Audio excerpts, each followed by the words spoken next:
تو آج ہم بات کر رہے ہیں بیلپور کی۔ دن میں دیکھیں تو ایک بالکل عام سا پرسکون گاؤں، لیکن جیسے ہی رات ہوتی ہے اس کی خاموشی میں ایک ٹھنڈا راز چھپ جاتا ہے۔ یہ ایک ایسی کہانی ہے جسے سن کر یقین کریں چین نہیں آئے گا۔ جیسے ہی دن کا شور تھمتا ہے نا، بیلپور کی ہوا میں ایک عجیب سا پراسرار بھاری پن چھا جاتا ہے۔ ایسا لگتا ہے جیسے ہر رات یہ گاؤں ایک ایسی خوفناک داستان کی تیاری کرتا ہے جسے آج تک کوئی نہیں بھلا پایا۔ اور اس پورے پراسرار ماحول کے مرکز میں ایک روتی ہوئی عورت کی روح ہے۔ گاؤں والے اسے اکثر پیپل کے درخت کے نیچے دیکھتے ہیں، لیکن سوال یہ ہے کہ آخر یہ ہے کون اور اس کی آنکھوں میں اتنا درد کیوں ہے؟ رات کی گہری خاموشی میں بس ایک ہی سوال گونجتا ہے، میرا بچہ کہاں ہے؟ یہ سوال دراصل ایک ایسی المناک کہانی کا آغاز ہے جو آپ کے رونگٹے کھڑے کر دے گی۔ لیکن یہ روح آخر ہے کس کی؟ اس کے پیچھے چھپے درد کو سمجھنے کے لیے ہمیں اس عورت کی کہانی جاننی ہوگی جو وہ اپنی زندگی میں تھی۔ اس کا نام تھا انجلی۔ انجلی کی شادی کو 8 سال گزر چکے تھے، لیکن اس کی اذیت شادی کے پہلے ہفتے سے ہی شروع ہو گئی تھی، اور وقت کے ساتھ ساتھ یہ صرف بدتر ہوتی چلی گئی۔ اسے کبھی بہو کا درجہ دیا ہی نہیں گیا، وہ صرف ایک غلام تھی، اور اس پر بانجھ کا لیبل لگا دیا گیا۔ یہ صرف ایک لفظ نہیں تھا، یہ ایک ایسا الزام تھا جس نے انجلی کی پوری زندگی اور شناخت کو تباہ کر دیا تھا، ایک زہر کی طرح جو اس کی روح میں دھیرے دھیرے بھر رہا تھا۔ سوچئے، انجلی پر ظلم کی انتہا تھی۔ ایک طرف کم جہیز کے تانے، دوسری طرف اس کے والدین سے جھوٹ کہ ڈاکٹر نے اسی کو قصوروار ٹھہرایا ہے۔ پورا گاؤں اس پر ہنستا، مذاق اڑاتا، اور اس سب کے بیچ اس کا شوہر رگھوویر اور ساس سسر شانتا بائی اور بھیرو سن اس پر جسمانی اور ذہنی تشدد کرتے تھے۔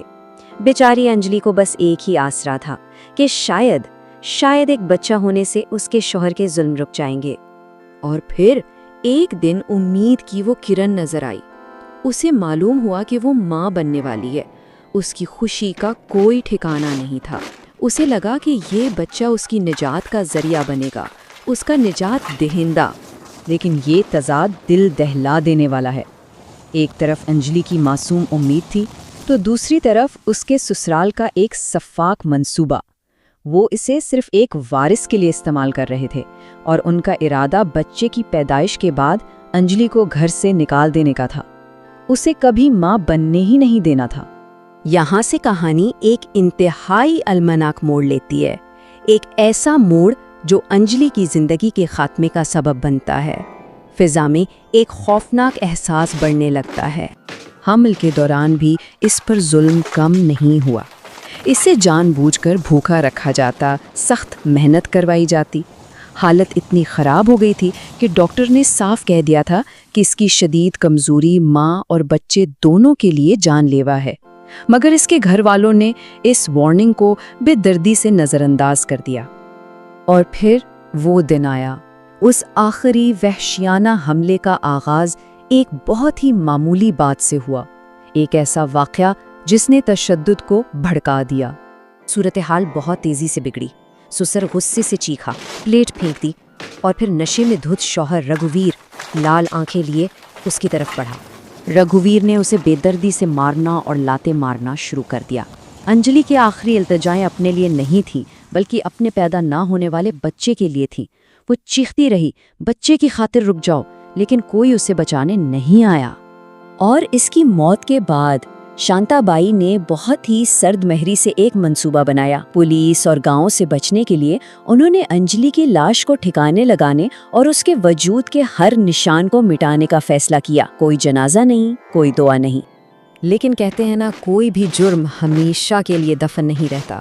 یہاں سے ظلم کی داستان انتقام کی ایک مفوق الفطرت باب میں داخل ہوتی ہے، کیونکہ انجلی کی روح کو سکون نہیں ملا تھا۔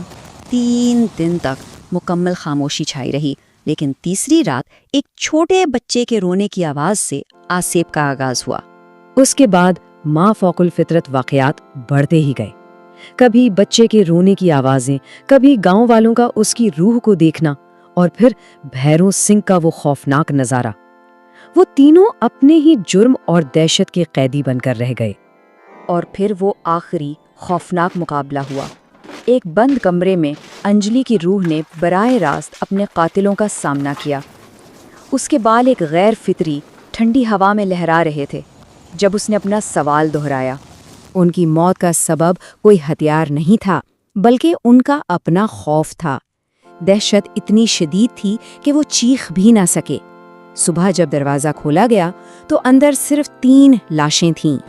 اب اس داستان کے آخری حصے کی طرف چلتے ہیں، جہاں گاؤں اس بے چین روح کو سکون دلانے کی کوشش کرتا ہے، مگر انجلی کی کہانی کا المیہ ابھی ختم نہیں ہوا تھا۔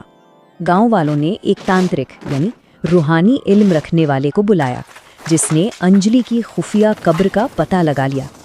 اس کے غمزدہ ماں کو بلا کر ایک رسم ادا کی گئی۔ انجلی کی پسندیدہ گڑیا اور چاکلیٹ پیش کی گئی تاکہ اس کی روح کو سکون مل سکے۔ آخرکار اسے وہ عزت دی گئی جو اسے زندگی میں کبھی نہیں ملی تھی۔ لیکن دل دہلا دینے والی حقیقت یہ ہے کہ سب کچھ ہونے کے باوجود انجلی کی روح اس دنیا سے بندھ ہی رہی۔ اس کی ماں بننے کی خواہش، اس کی ممتا کی تڑپ اتنی شدید تھی کہ وہ اسے چھوڑ ہی نہیں سکی۔ اور یہی اس کہانی کا سب سے بڑا المیہ ہے کہ انتقام لینے کے باوجود، ساری رسمیں ادا کرنے کے باوجود، انجلی کی تلاش کبھی ختم نہیں ہوئی۔ اس کا وجود آج بھی اسی مٹی سے ابھرتا ہے، گود میں ایک بچے کو لیے، اور ہمیشہ کے لیے وہی ایک سوال پوچھتی رہتی ہے، ایک ایسا سوال جس کا کوئی جواب نہیں: میرا بچہ کہاں ہے؟ یہ ایک ماں کی کبھی نہ ختم ہونے والی تڑپ ہے جو شاید ہمیشہ بیل پور کے کھیتوں میں گونجتی رہے گی۔